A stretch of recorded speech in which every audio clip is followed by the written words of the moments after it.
Welcome back to Taking Turns. I'm Cassidy, and this is the Guilford County podcast where we talk about the people, programs, and services that shape our community. Today, we are joined by Teresa Cuthbertson, the program manager with Guilford County Juvenile Detention. Elizabeth Harville, first ship supervisor. And these ladies are going to help us to understand the work that is being done to support youth, strengthen families, and inform our community about the juvenile justice system. So I'm so glad you guys are here today. Teresa, can you start and just tell me a little bit about yourself and the work that you do?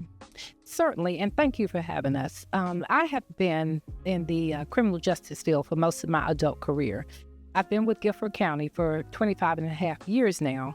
I started out as an online staff person working with youth in our detention facility, and then subsequently was promoted to supervisor and then program manager. I do enjoy getting to work with at-risk youth. I feel like sometimes there's a misunderstanding as to how kids end up in the juvenile justice system. So it is my honor, to try to reach the lives and make a difference with our kids. And now, in my role currently, I get to make sure that staff members know that these are just kids and that somehow the things that you say can help make a difference in their lives once they leave from our facility. Awesome. Can you tell me a little bit about yourself as well? I've been with the county for 8 years now, and I as well, most of my career has been working with at-risk youth. But I started in the education side, so I worked for Florida schools. And when I moved to North Carolina, I wanted to do a little more, so I went into the mental health and juvenile delinquency, so at-risk youth. Nice. And how long have you been with the county? 8 years. 8 years. Okay, nice. So for residents who may only know the term juvenile detention, what is the Juvenile Detention Center actual role in Guilford County? The purpose of juvenile detention is to safely house kids that are awaiting court action in our community. We are a regional detention facility, so we do service other counties. Not every county in North Carolina has their own facility, so we're able to house youth outside of Guilford County. Kids that may be new to the system, that are deemed, a risk to the community, are locked up with us until their court date comes. And then sometimes kids that are on probation violate probation, and then it is ordered that they be placed in detention, and those are the kids that we serve. Can you talk a little bit about what it means to be at risk as far as when you're talking about the people who are in the Juvenile Detention Center? Certainly. When you think about kids and the communities that they come from, a lot of the children that we serve come from households that may be dysfunctional. You may have a single parent that might be struggling. Maybe the dad is not present in the home. Perhaps maybe court involved, himself, or even the parent, the female in the house may be court involved. And kids that have gone through trauma in those situations are sometimes deemed at risk because oftentimes they don't get help for the trauma that they've been through. They may have already touched the court system, but maybe not be placed on probation.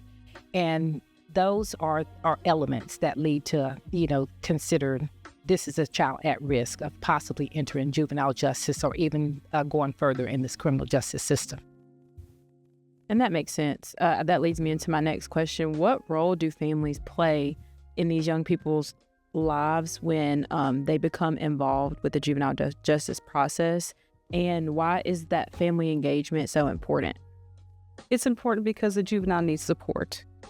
And initially, when they are involved in the court system, they have to participate in all court hearings. They also have to make sure that the juvenile completes all the court-ordered terms that are placed while they're on probation or under that diversion contract. I can go into diversion in a little bit, but I'll finish with the first part. But family support is essential. The child needs to know that the family is there to help them get through this. Court sessions and hearing in front of a judge is very intimidating. They don't know the legal terminology and what it means for them. Why is a judge? What does it mean going to detention? What does it mean? How does it look for the family? How does it affect my life, my friends? The kids are attached to their friends in social media. So all that is taken away, and now they're in detention. So it's a scary time. So it's very important that the family stays involved. They visit the juvenile in detention. They maintain the lines of communication open. because the juveniles are allowed to call home during the day, as often as they want. So it's important for the families to be available to them when they're going through this process. So it's very important for them to have the support from their families.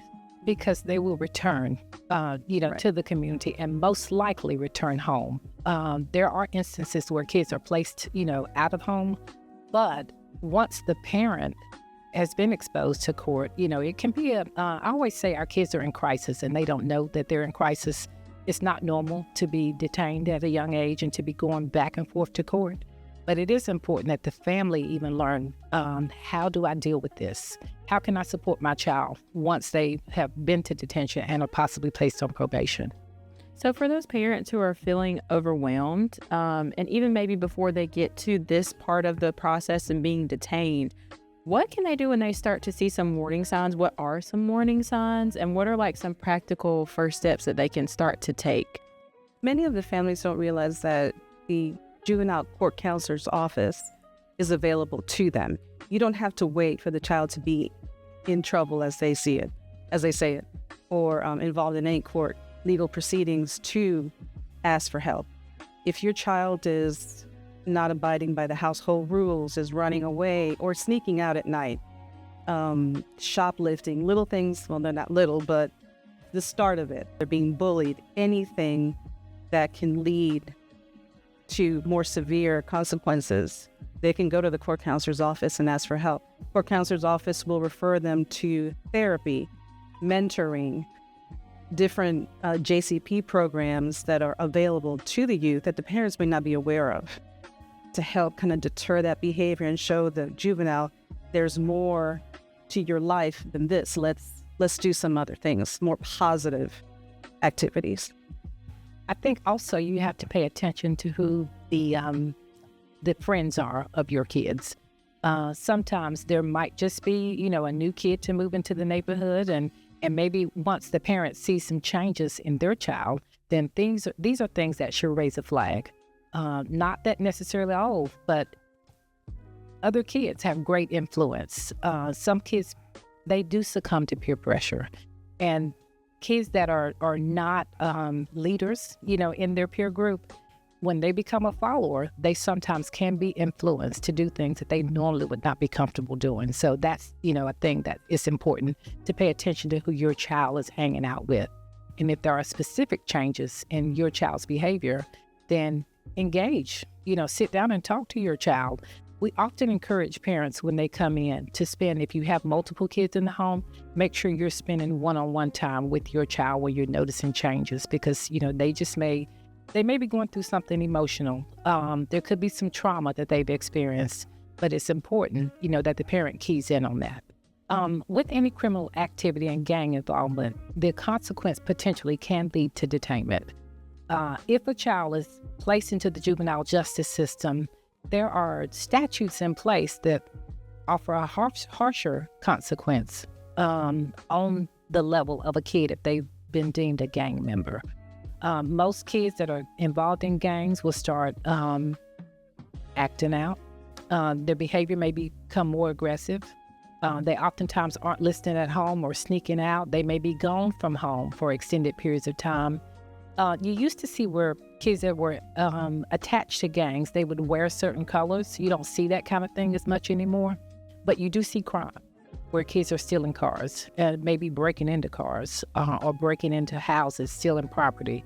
So when those changes are starting to occur, then parents need to become involved just to make sure, that, okay, is this just something my child is doing, or have they actually joined a gang? And as being in a gang, then it's required that you commit crimes. And I think going back to my last question about parents feeling overwhelmed and those kids having that support system, when parents are feeling overwhelmed, some other resources that they can maybe reach out to help. How do the schools, the court counselors, we talked a little bit about that, but and even other county departments and community organizations work together through those efforts like JCP to help support these youth that have these parents who are feeling overwhelmed? It's important for the parents to be informed. Many are not aware of what's out there. So that is a big area that I've heard from parents. I didn't know this existed. I wish I would have known sooner. beginning with the schools. Guidance counselors are a great resource. Many of the schools have resource officers now too. Even though they're attached to law enforcement, they are also a resource where a parent can talk to them and say, my child snuck out of the house last night, I don't know what to do. And they can kind of direct, but those are really great resources within the school system. Court counselors work with therapists, school systems, all like JCPC, mentoring. We all work as a team to avoid the child ending up at detention. Okay, but it's important for the parent to be aware and open the door of communication. I don't stress that enough for the parent to let the child know it's okay to come and talk to me and let me know what's going on. Somebody approach you and wants you to go join a gang, please tell me. Let the child know that the parent is aware. Yeah. And they're not going to get in trouble for speaking up. We've also worked closely with the Department of Social Services. A lot of our families experience hardship. We've had kids come to us that are homeless, and we've been able to connect them with the resource to get housing. Sometimes parents need therapy. We have a therapist in-house at our facility, but therapy doesn't stop just because you're detained. So even if a child is attached to counseling or therapy on the outside, that service can continue while they're with us. And oftentimes parents need a resource as to how to parent. How do I parent a child that's displaying harsh behaviors or acting out, cursing, not listening? So we do offer support, and then we do offer referrals to other community resources so that they can take advantage of it as a family. It's just important that families work through things and try to stay together. It doesn't matter how harsh sometimes the environment may seem. Most kids want to be home with their parents. So we do what we can to provide resources, from the community that they live in. And where can parents or residents find this information to help kids? I mean, we've talked about even before they're detained or in juvenile detention. Where can they find information on like how to help with parenting and they're seeing some of the signs and they just need help? Like I said, the school system, the guidance counselors, the SROs, and you can walk into the court counselor's office and let them know before they end up in court system and juvenile justice. Help me. This is what I'm saying. And the court counselor can make recommendations and referrals for that child. And earlier we were talking about, you said they go back home most of the time. They're going to go back home. So I'm interested to know, are there successful re-entry stories that you have or success stories that you can share? How does re-entry work and what does it look like for those kids who have been in the system, but they do have to go back home?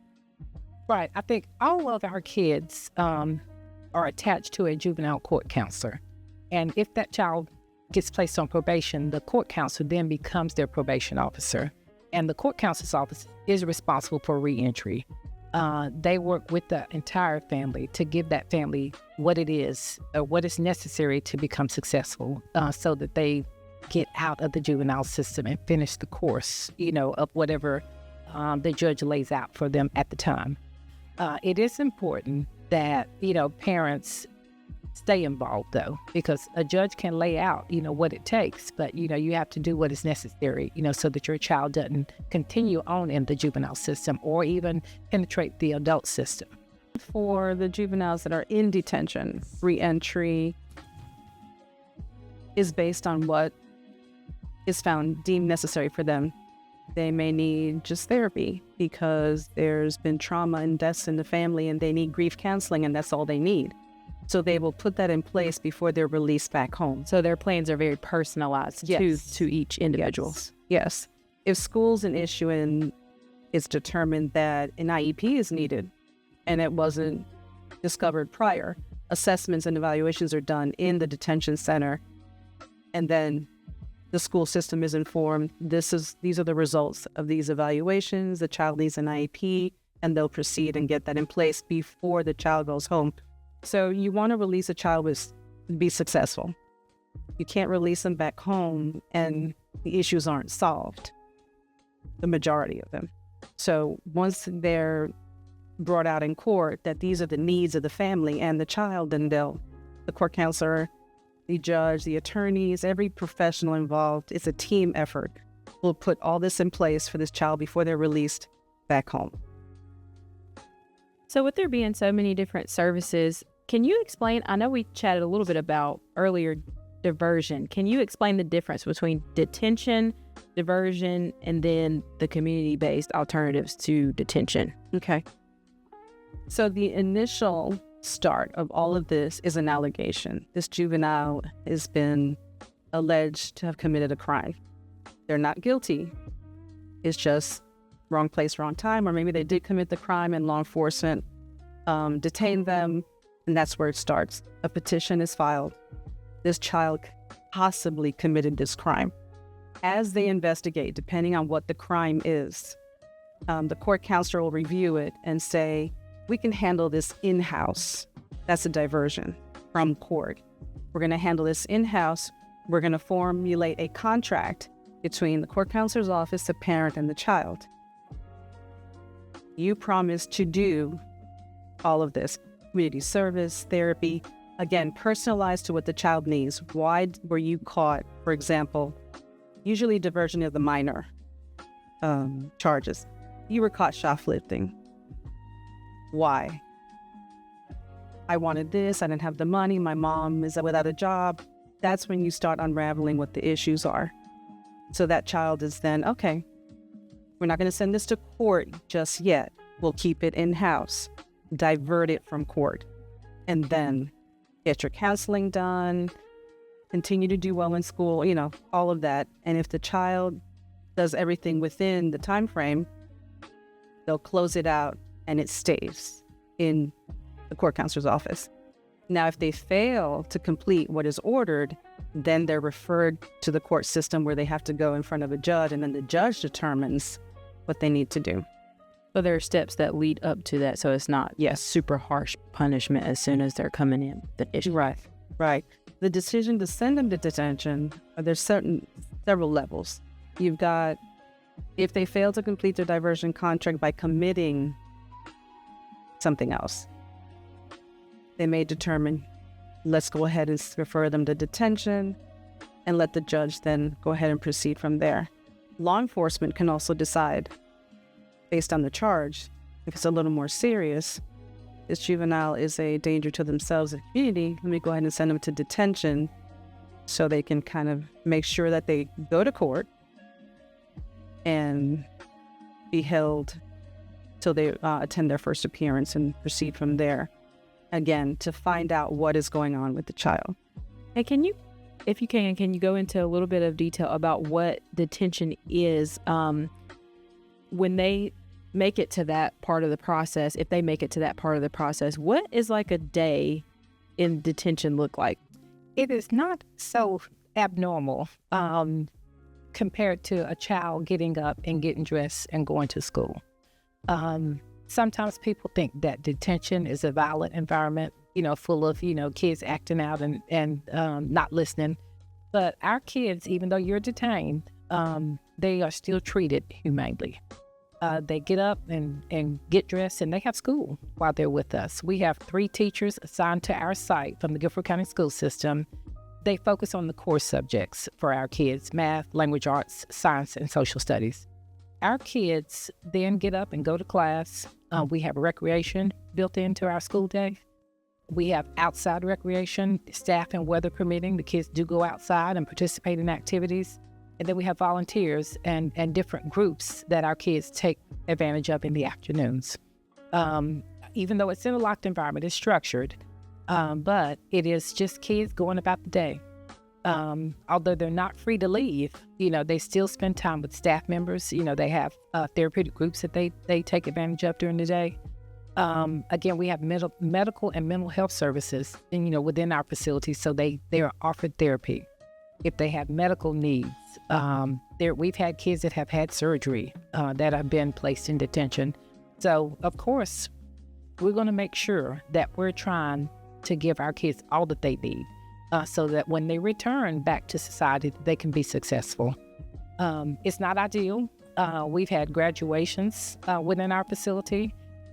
We've got kids sometimes that stay with us anywhere from 30 to 40 days. up to 2 or 3 years. And when they're there for longer periods of time, these are kids that are in a superior court that may serve an active prison sentence if they're found guilty of what the charge is. So we're providing, everything as far as their educational, mental health, nutrition needs while they're with us.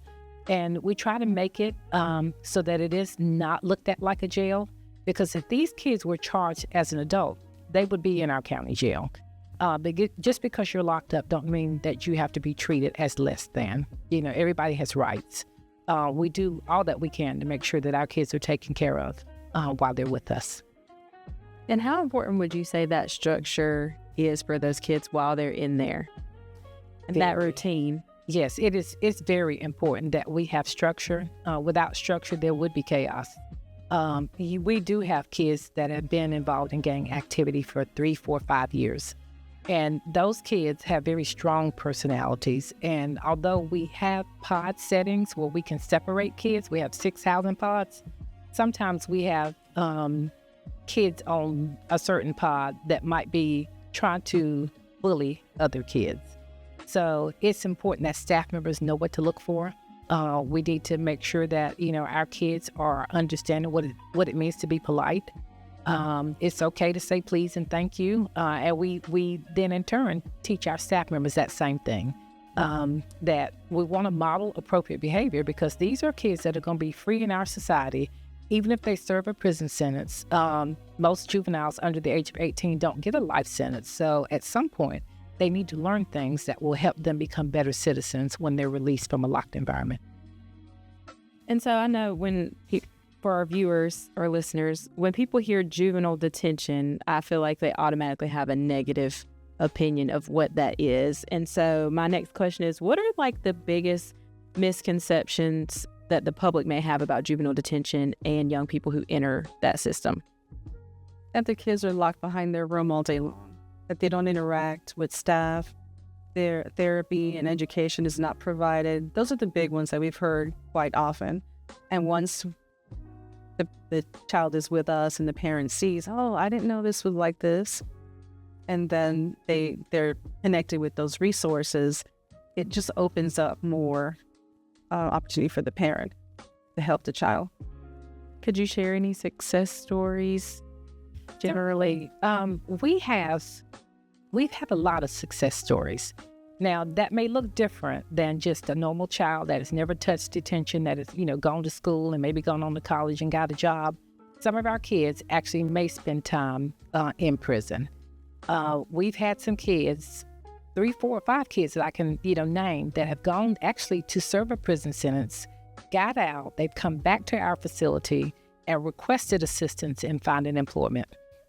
These are young men that have gone on to work, a couple of them for the city of Greensboro, gotten married, have had kids, and sometimes they still continue to come and visit and contact us by telephone so that we can, see just how successful they have become.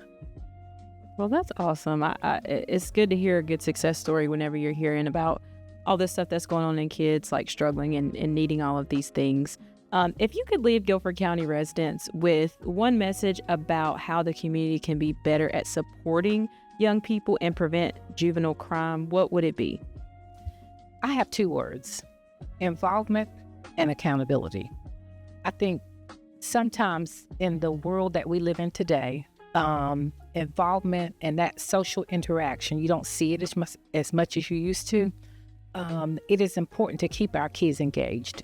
A kid that's always on a cell phone, that has limited interaction, with peers and adults, is not going to, always know how to respond and how to react when something is happening. Maybe they're faced with, a tough choice. Do I join a gang, or do I just continue to be who I am and maybe I'm getting picked on because I'm different? It is important that those kids know it is okay to be who you are. We stay engaged with kids. Kids need to do things that are active so that they can, expel some of that energy that they have. They need to be exposed to different activities. Some kids that live in public housing, they don't travel much outside of an 8-mile radius, so they don't have options sometimes. They don't always know the world that's on the other side. And then accountability. We have to hold kids accountable when they're doing things that they should not be doing. Does that mean punishment? No, not always. That doesn't always mean that you need to be placed in juvenile detention because you may have stole something. We should be able to teach kids how to turn that around and learn from that without often using juvenile detention. Structure in the home is important. Parents are overwhelmed. They're working so hard. When the kids come, some of the kids that come to us will say, my parents have 2 jobs. They're never home. I was hungry. I was bored. I just went out to the neighborhood and got caught up. And you hear that quite often. As Ms. Cupperson mentioned, some of our families are homeless and they're living in hotels or living in their cars, and the juvenile is there with them experiencing that. That's hard on a parent, let alone on a child. So it's important for the families to be open, involved, and talk. I can't stress enough the importance of talking. Our juveniles will say, nobody listens to me. I'm a bad kid, so nobody listens to me. What I say is not important. That's why for us, it's important to build a rapport at the detention center with them, give them that opportunity to just get it all out and vent. They have a mind. They know what they want. Many have amazing goals. Some want to go into the military. Some want to be in law enforcement. They have great goals. They just don't know how to get from being in detention to that goal. That is very overwhelming for them. This is really good information, especially for people who already have their misconceptions about what juvenile detention is. So I really appreciate you guys coming on the podcast today. Would you please give me some information one last time? If there's a phone number that people can call, or a website, or just some of the resources that you mentioned, can you mention those one more time for me? Sure. We at Guilford County Juvenile Detention do tours. We do tours and talk for families that need help. Oftentimes, parents are at their wits' end, not knowing what to do. Our phone number is 336-641-2600. So they can contact us and ask for a tour if they feel like that may be helpful, for their young child that's, showing some signs of maybe heading down the wrong path, maybe pushing back at home, not listening at school, maybe have been suspended from school. We don't call it scared straight because we feel like when you try to scare a child, once they leave from our facility and that part wears off, then they may go back to doing some of those things that they've been doing before. So we do offer that service, for our kids. We also connect kids with the Juvenile Court Counsel's office because they have resources that they can offer for families that are needing just a little bit more, even beyond coming to our facility for a tour. Also in our community, there's 211. That's, the United Way resource that you can reach out if maybe there are issues with homelessness and maybe economic support needed. So sometimes when families are in the situation where they need economic help or maybe a place to stay, that could often lead to crime. Maybe kids committing crimes just to help support the family. Sometimes we've heard kids come to detention and say that my mom needed help. And so that's why I went out and did what I did, which is terrible, and no parent wants that for their child. But we do want kids and families to know that there is help. Well, thank you so much for coming. This has been great. It's been great talking to you guys. Thank you. Thank you for having us. Thank you. Okay. Yay.